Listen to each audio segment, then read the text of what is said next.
I want to show you an example of how you can save some money with patterns. So this is the pattern I'm working on. It is Bittersweet and Broomsticks by Brenda Gervais.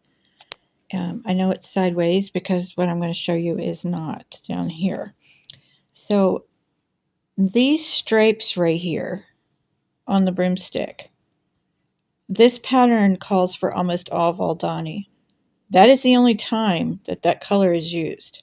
So you can see that you would buy a whole ball of Valdani and only use it right there. Another thing is the stripe on the hat, and I'm covering the pattern because of copyright here. The stripe on the hat and the little husks around these pods, which are in 3 different places on the pattern, 4 different places. That's the only time you're going to use that color. And then the little bittersweet things right here, again, there's 4 groupings just like that. That's the only time you're going to use that color. The broomstick, that's the only time you're going to use that color. The hair and the key, that's the only time you use that color.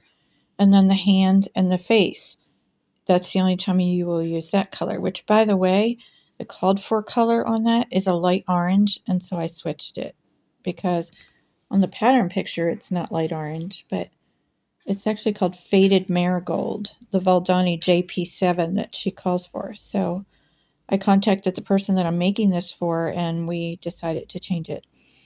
So this is just the way I want to show you. You can use DMC.